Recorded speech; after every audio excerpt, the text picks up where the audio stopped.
Recuerda que puedes escuchar este audio horas antes de su estreno y sin publicidad suscribiéndote en cesarvidal.tv.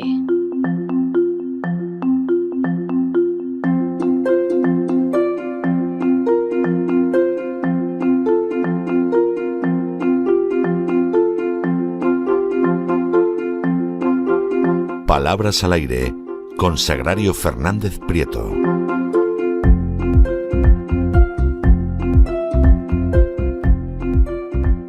Estamos de regreso para esa segunda parte de este programa doble y sesión continua que tenemos todos los lunes en La Voz, dedicado a la cultura hispánica. Ya han visto ustedes, como hoy hablábamos con la ayuda de don Lorenzo Ramírez, del final de ese triunvirato, del cual emergió, como pasa siempre con los triunviratos, un solo triunfador, que fue nada más y nada menos que Almanzor. Y la historia continúa, como veremos Dios mediante en próximas semanas. Y después de ese Así fue España, pues ya saben ustedes que nos dedicamos a la lengua española, que es el mayor legado que ha dejado España al acervo común de la humanidad. Y ahí, con sus palabras al aire, quien nos ayuda a hablar y a escribir cada vez mejor en español es doña Sagrario Fernández Prieto, que ya ha llegado. Muy buenas noches, doña Sagrario. ¿Qué nos trae usted hoy? Muy buenas noches, don César. Pues vamos a irnos a la troposfera, así de entrada. Es la palabra del día del diccionario, y troposfera es un acrónimo del griego pronos, que significa tropos, vuelta, y también atmósfera, vuelta y atmósfera. Es un término de la meteorología y se refiere a la capa interior de la atmósfera hasta la altura de 12 kilómetros, donde se desarrollan los meteoros aéreos, acuosos y algunos eléctricos. Y una vez vista la palabra del día, vamos a seguir con lo que he ido recogiendo esta semana, y empiezo con una tertulia de televisión en la que un tertuliano dijo: primero que todo, prefiero morir primero que mi pareja. Era un hombre muy de primeros, como hemos visto. Primero que todo, morir primero que mi pareja. Pues estos primeros que todo son incorrectos, tenemos que eliminarlos, son bastante habituales, y sustituirlos por antes que. Puede ser antes que todo, antes de nada, antes que nada, pero tenemos que olvidar el todo. Primero que todo, primero que nada y antes que todo son válidas pero coloquiales. Entonces es mejor optar por expresiones, por opciones cultas, que son las de antes de nada y antes que nada. Quedémonos con esas dos en la cabeza, olvidemos el resto de ejemplos. Antes de nada y antes que nada. Hay que recordar que antes que nada no significa antes que la nada, sino antes que nada más se haga. Por ejemplo, pues nada tiene otras acepciones, además de carencia absoluta de toda existencia. También se emplea en el sentido de primera o principalmente la locución adverbial ante todo. Ante todo también es correcto, pero no primero que todo o primero de todo. Eso no, ante todo. Continúo con un colaborador de un programa de televisión que estaba hablando sobre un cantante, y dijo: ese contrato es letra muerta.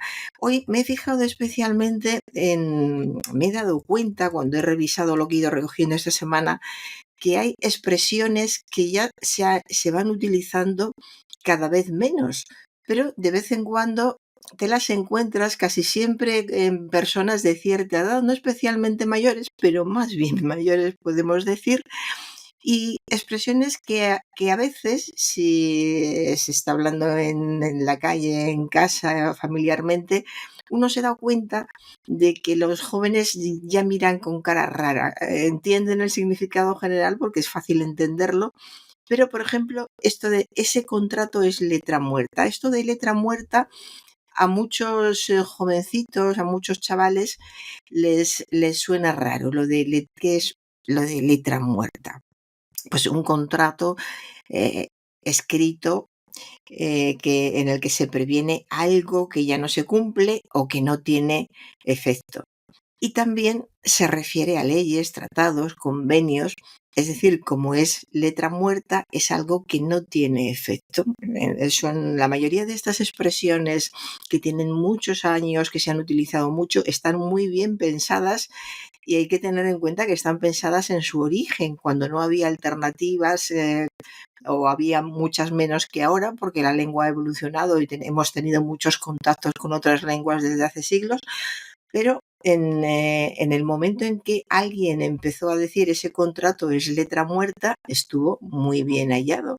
Pues es un contrato que ya no tiene ninguna validez, porque lo que está muerto, lógicamente, no vale. Y ahora vamos a la realidad más inmediata. En una cafetería, ¿qué haces ahí solo como un alma en pena? Lo he puesto detrás de letra muerta porque me ha llamado la atención tener dos términos de este tipo. Primero letra muerta, luego alma en pena. Parece que es todo así muy, muy triste, ¿verdad? Pero bueno, no, son expresiones de la vida cotidiana y lo bueno de la vida cotidiana es que cabe de todo. Y aquí tenemos como un alma en pena. Casi siempre cuando se le dice a alguien ¿qué haces ahí solo como un alma en pena? Se le dice en determinado tono un poco jocoso, es decir, que no hay que preocuparse, no es negativa. Si hubiera un antecedente que dijera después de la tragedia se le veía solo como un alma en pena, ya tenemos indicios de que realmente estaba triste. Pero uno puede llegar a una cafetería, encontrarse con un amigo que se está tomando un café solo y decirle ¿qué haces ahí solo como un alma en pena? Y nuestro amigo está tan feliz y tan a gusto. De modo que no siempre tiene esa connotación negativa. Pero ¿por qué surgió? ¿Por qué se dice esto de un alma en pena? Pues es el alma que padece en el purgatorio, el alma errante sin reposo definitivo, y de ahí pasó a convertirse o a dedicárselo a esas personas que andan solas, tristes y melancólicas.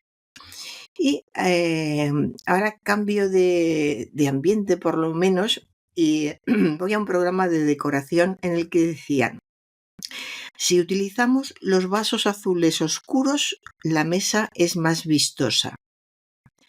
Vamos a ir a comentar vasos azules y vasos azul oscuro. Cuando el nombre, en este caso vasos, va acompañado de dos adjetivos, azules y oscuros, debemos utilizar el singular. Es decir, si utilizamos, volviendo a la frase inicial, si utilizamos los vasos azules y la mesa es más vistosa. Pero cuando el nombre va acompañado de dos adjetivos, utilizamos el singular. Si utilizamos los vasos azules, al utilizarlo en singular es donde vemos la diferencia, o sea que en plural sería, si utilizamos los vasos azules es más vistosa, pero al utilizarlo en singular vamos al adjetivo. Si utilizamos los vasos azul oscuro, la mesa es más vistosa o está mejor, lo que queramos. Así que tenemos los vasos azules frente a los vasos azul oscuro. Cambiamos del plural al singular porque se nos ha introducido un adjetivo, el azul, el oscuro, azul oscuro. No sé si me he explicado muy bien, pero Yo creo que sí, bueno, vamos.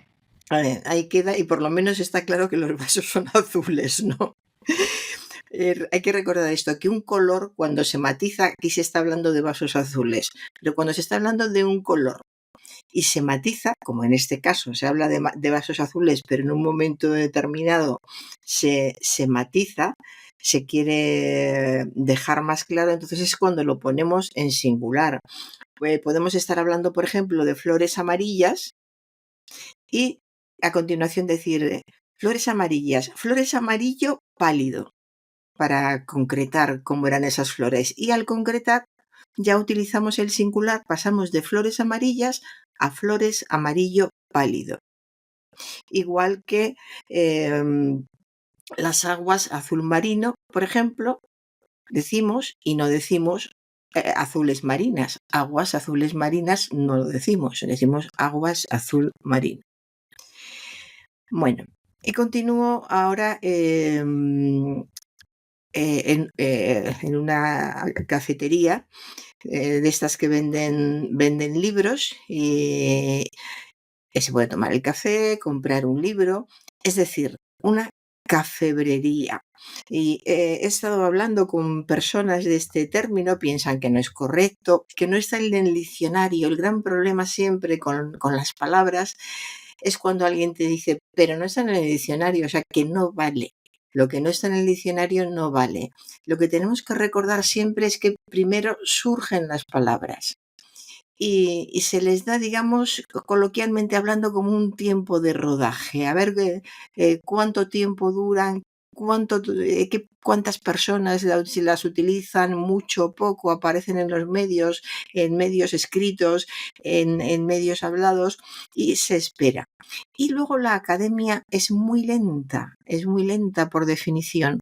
Es decir, que nosotros podemos empezar a utilizar cafebrería, que a mí me parece un término que está muy bien buscado.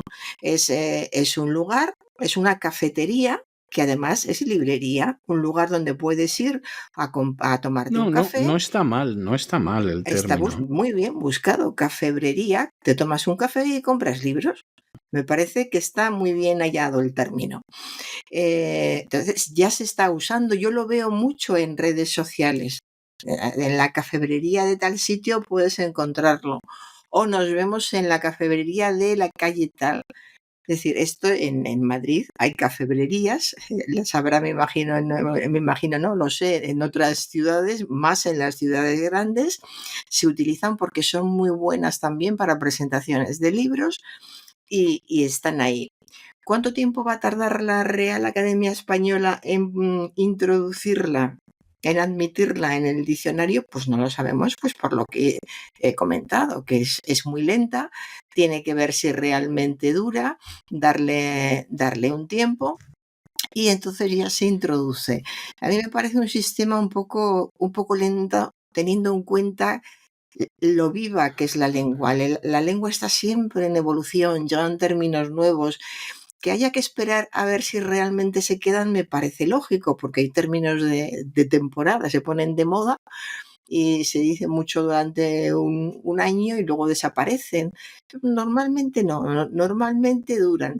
Entonces yo creo que tendría que ser más rápida a la hora de admitir y luego siempre es fácil borrar. Hay términos, cantidad de términos en el diccionario académico en el que vemos una palabra que no está escrita entera, dice de sus as con un puntito, de sus puntito, que es desusado, término desusado. El diccionario académico está lleno de términos desusados.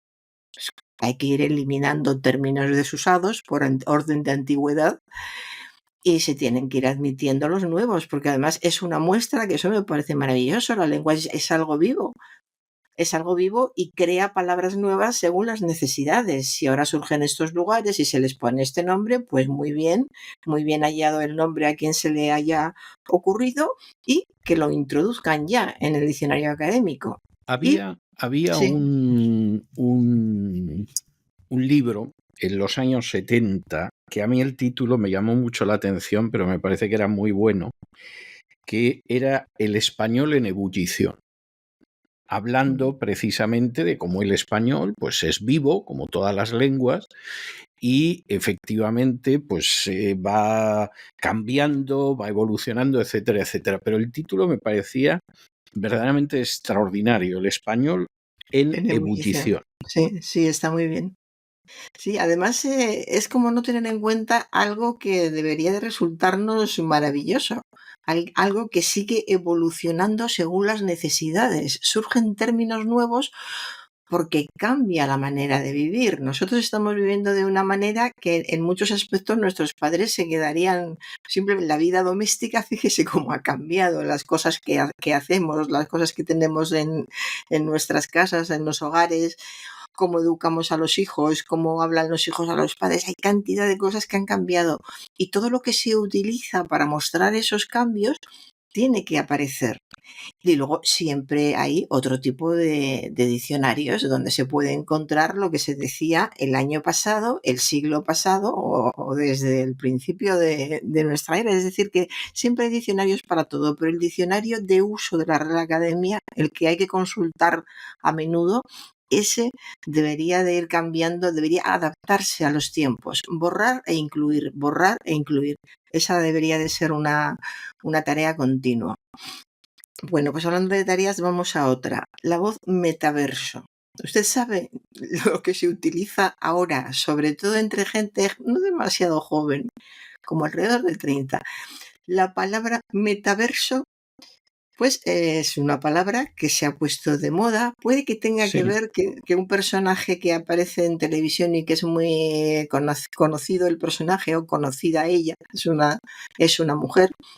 Para más pistas, hija de madre famosa, ya más no puedo dar, pero en fin, No, es pero una chica así, se utiliza mucho en ciertos ambientes, ¿eh? mucho, Hablar del mucho. metaverso, sí. Pues esta chica en un programa de mucha audiencia habló del metaverso. A partir de ese momento surgieron, como pasa siempre en este país, cantidad de chistes sobre el metaverso. Pero vamos a pasar de esto, que esté de moda. A lo mejor cuando ya deje de estar de moda es cuando lo aceptan. Pero el caso es que metaverso se está oyendo muchísimo.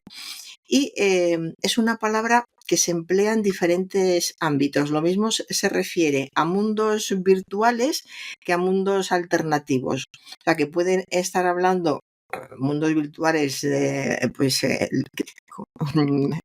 literalmente, o alternativos cuando hablan de determinadas personas que pasean por algunos barrios de Madrid y que están en el metaverso, como diciendo, están en otro mundo, están en otro asunto. Pero encontramos de nuevo con una palabra que está bien formada, metaverso. Pero la palabra no nos ha llegado de la antigüedad, la palabra nos llega del inglés metaverse. La adaptación metaverso es también una creación válida en español porque tiene el elemento meta, que tiene entre otros sentidos el de después de, y la terminación verso de universo, después del universo. No lo encontramos en el diccionario de la RAE, pero sí está, por ejemplo, en el diccionario de Oxford, y lo trata como un término coloquial para describir una realidad llevada a cabo mediante programas de realidad virtual. Estamos en la época de la realidad virtual. A las personas de más edad les puede resultar más chocante, más extraño no saber exactamente de qué están hablando, pero está ahí, y con muchos otros aspectos ha pasado siempre. Algunas personas les tocó cuando ya era tarde y los jóvenes van empujando y es la vida que llega. Y llega con sus términos porque hay que nombrarla. Porque fíjese, con verso han salido nuevos términos como por ejemplo criptoverso, hablando de las criptomonedas, o mundos alternativos de fantasía como Bativerso cuando se refieren a Batman. Claro, a algunos nos puede parecer, pero ya ves Batman, pero hay muchísima gente que sigue todo el mundo de Batman. Bueno, pues hablan de Bativerso, los de Spider-Man hablan de Spiderverso y de forma genérico, uniendo a todos estos términos, está el inicial que hemos dicho, metaverso. Luego ya en ciencias y en otros ámbitos tenemos multiverso. Multiverso es una palabra que alude a la posible existencia de múltiples universos paralelos. En fin, y después de tanto verso vamos a otra cosa, pero es importante pensar en esto de que todo el mundo sea consciente, para que la academia también sea consciente de que queremos más rapidez, que hay cosas en el diccionario, hay que fomentar el uso del diccionario para que la gente hable mejor y para que sepa mejor lo que está diciendo. Para que incluyan más términos en el diccionario tienen que eliminar otros que ya no se utilizan, porque además hay diccionarios históricos donde podemos encontrar esos términos. Entonces, más agilidad y más movimiento, porque la lengua es algo vivo, si no, no tiene sentido.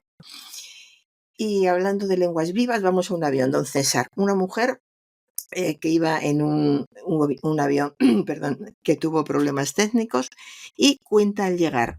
Nos dijeron que guardáramos las pertenencias en compartimientos superiores.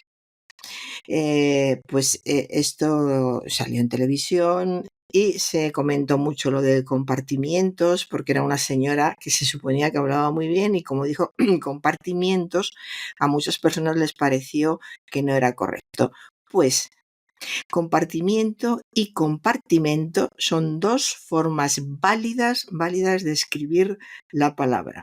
Es el espacio donde se guarda algo. En un avión ya sabemos cuál es el compartimento. Estamos acostumbrados a decir compartimento, es cierto, pero compartimiento también es más correcto. ¿Qué es lo que ocurre? Que compartimiento es más frecuente en los países latinoamericanos y compartimento es preferida en España, pero las dos son válidas. Igual que apartamiento. También. Vamos a ver, apartamento es lo habitual en España. Hay bastantes sitios en Hispanoamérica que también dicen apartamento. De hecho, el apartamento aquí es un equivalente a lo que en España llamaríamos un piso. No hay una diferenciación entre uno y otro, pero inicialmente, cuando llega esa palabra a España, que viene del ámbito americano, más que inglés americano,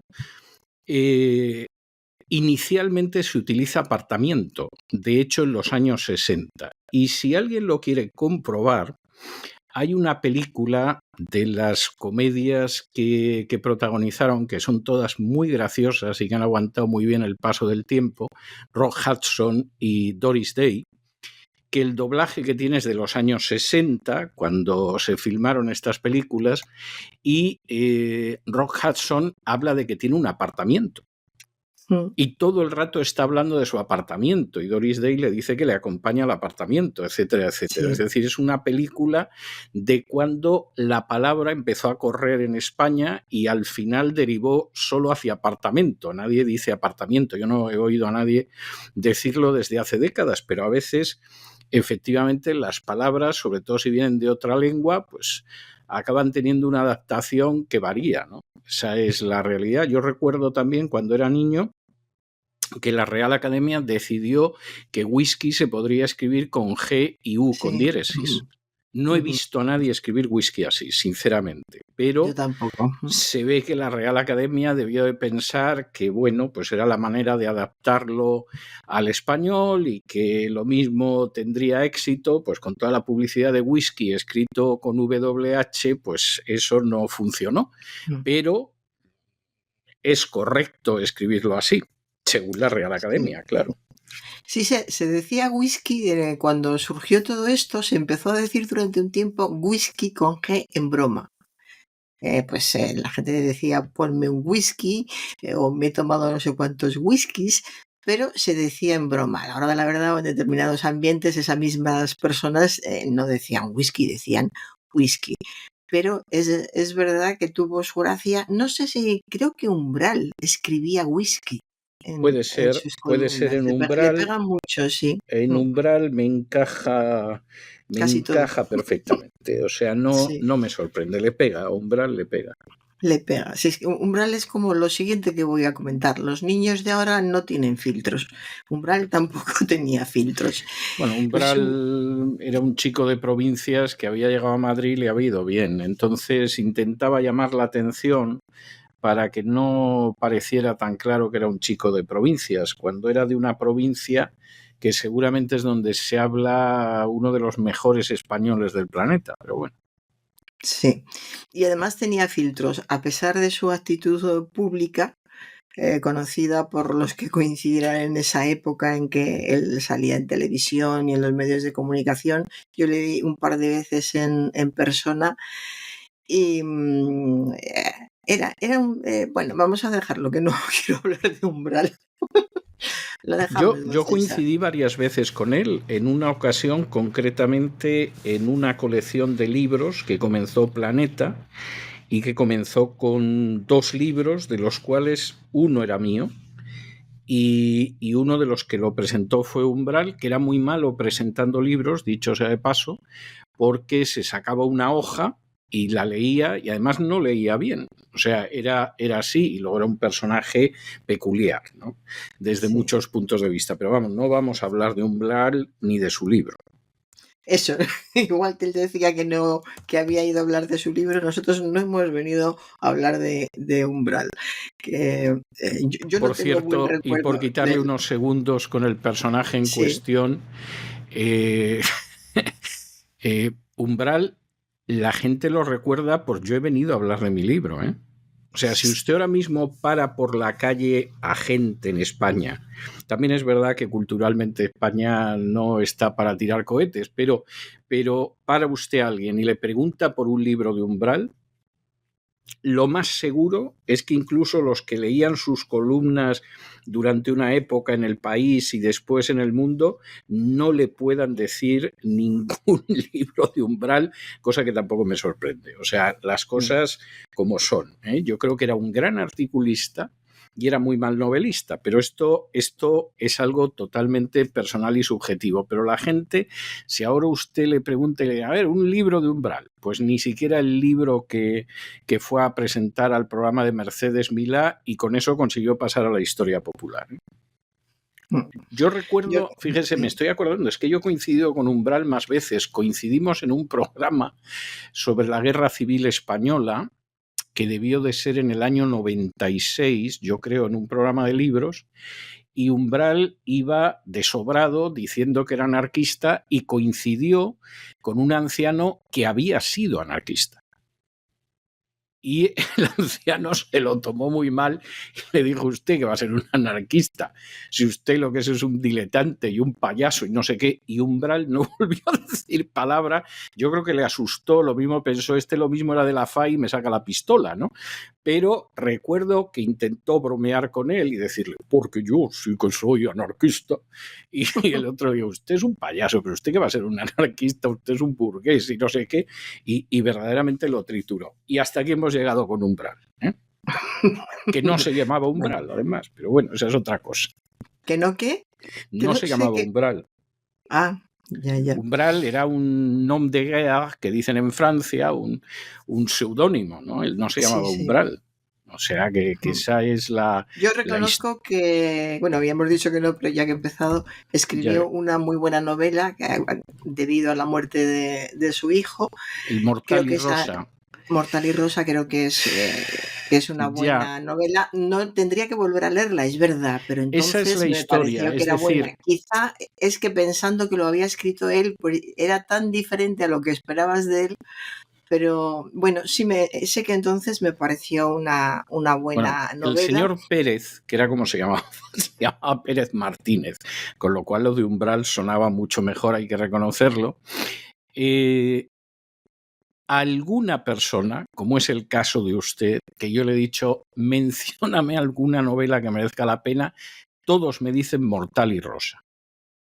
Todos. Son incapaces de mencionarme hasta novelas que recibieron algún premio. Mortal y Rosa. Yo Mortal y Rosa no me he atrevido a volverla a leer porque cuando la leí no me entusiasmó. Mentiría si dijera que me entusiasmó, que me pareció una maravilla, pero me pareció que no estaba mal. Y no sé si la volviera a leer ahora, a lo mejor me gustaría más o a lo mejor me parecería una castaña, y ante la posibilidad no la he vuelto a leer. Lo entiendo, sí.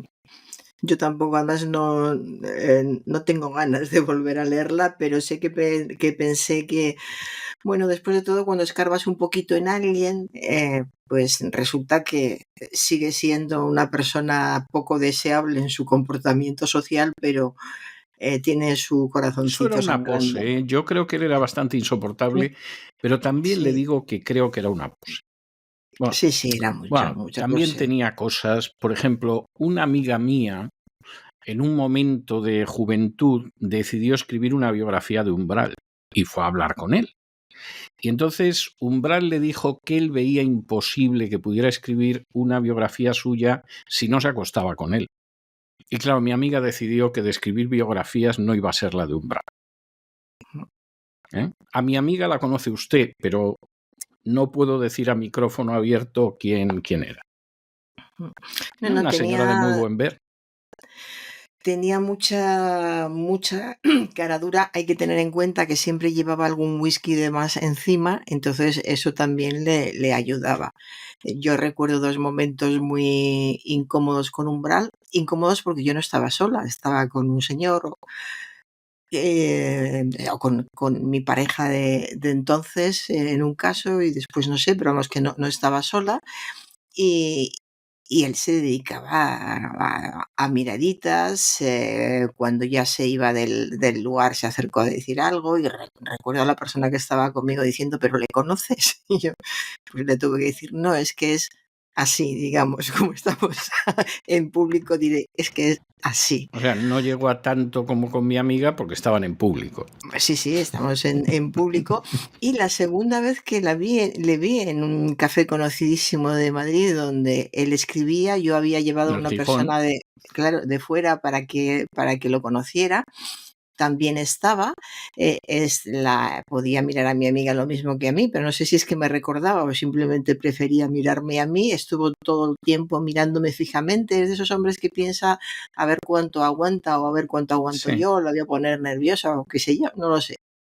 El caso es que estaba todo el tiempo mirándome, mi amiga me decía: "No le hagas ni caso, que es tal y cual". Y cuando ya se iba, me dejó un papelito, una esquina de un periódico con el número de teléfono. Ah, muy Y, bien. encima, a mí lo que me pareció, o sea, no, era absurdo, no tenía sentido, pero dejar el número de teléfono en la esquina de una hoja de un periódico, por favor, por favor. Bueno, yo Escribió también un libro que era algo de un dandy o algo así, o sea, sí, que sí. tenía unos modos y maneras. Vamos a ver, yo creo que era una persona que aplicaba un amigo mío, que en paz descanse, porque este sí que era muy buena persona y a veces a mí me provocaba mucha ternura y me dio mucha pena cuando murió, viviendo yo aquí en Estados Unidos. E incluso yo escribí un artículo sobre él en La Razón, que no me pagaron, como no me pagaban nunca, pero lo escribí porque yo le apreciaba mucho. Y entonces este amigo mío aplicaba una regla hasta que se casó, porque cambió totalmente al casarse, que se formulaba con el dicho: si cuela, cuela. Y él expresaba que estadísticamente, además era un topógrafo, algo de estadística debía de saber, estadísticamente las mujeres a por las que vas tiene que haber un porcentaje que se rinda, ¿eh? Que no sabes si es el 1%, el 0,5% o el 10%. Eso es desconocido. Pero precisamente como no lo sabes, y tiene que haber algunas, tú lo intentas y si cuela, cuela. Y me da la sensación de que Umbral seguramente había hecho el máster en seducción en la misma academia que mi amigo. Seguramente, pero su amigo iría sin beber y él borracho, esa es la Bueno, diferencia. no, y mi Que se amigo puede ir a una academia de... seguramente no le funcionó jamás, pero por eso de que Dios es bueno, dio con una mujer que era muy buena mujer. Y cuando él enfermó de una enfermedad degenerativa, lo cuidó con enorme cariño hasta que falleció. O sea que era muy distinto de Umbral, era de una pasta muy diferente. Bien, continuemos porque nos hemos enredado aquí con Francisco Pérez Martínez de una manera que, vamos, es que parece que es un jueves y estamos hablando de uno de sus libros. Vamos a hacer una sección nueva, luego se lo comento. Vamos Muy a bien. ver, esto que iba a decir yo, los niños de ahora no tienen filtros. En estos días lo he leído en diferentes medios, lo he leído en una red social, en una discusión en la calle con madres. Los niños de ahora no tienen filtros. Es verdad que los niños de ahora son muy expresivos, muy sueltos. Antes los niños, cuando les hablaban los mayores, miraban para abajo, pero ahora son muchísimo más sueltos. Y esto de no tener filtros, pues tiene muchos términos referidos a líquidos, referidos a la información, pero luego en Cuba es una expresión coloquial, que es de la forma en que se utiliza en España, coloquialmente. En Cuba, dicho de una persona es tener mucha capacidad o competencia para captar algo.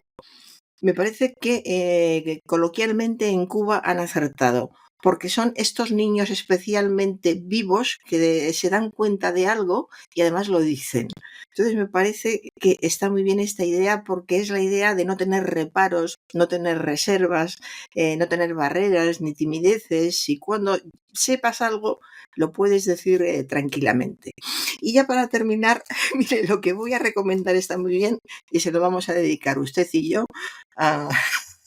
a este señor del que hablábamos ahora, que se me ha olvidado el nombre. Por Dios, dígame. Es mandar a freír espárragos. Mira, sí, muy apropiado, sí. Hombre, pues mandar a freír espárragos es una frase que está documentada ya en el siglo XIX. Ya entonces se decía, anda a freír espárragos. También se dijo, anda a esparragar, es decir, a coger o cuidar espárragos. Sí, señor. Esparragar. Más popular era antaño la expresión estar solo como el espárrago. Esta no la conocía, fíjese, estar solo como el espárrago, pero es muy expresiva, porque un espárrago solo está muy solo, efectivamente. Encontrarse a alguien sin familia ni amigos, es eso, estar solo como el espárrago. Los latinos tenían este proverbio: Citius quam aspargus cuquantur, que traducido dice, hacer algo en lo que cuecen los espárragos, es decir, con rapidez y sin tiempo que perder, ya que el espárrago, al primer hervor, debe ser apartado del fuego. Sí. De cocer se pasó a freír, que es tratamiento culinario ajeno a esta raíz. Algunos creen que esta confusión no es gratuita, sino significativa, queriéndose enviar a alguien a hacer alguna tontería o disparate, como sería freír lo que se ha de hervir, en la línea de quien asó la manteca, chirigota atribuida al cocinero de Felipe II llamado Montiño. Y con esto, don César, he terminado. Pues me parece sabroso, además, lo último en que ha terminado usted.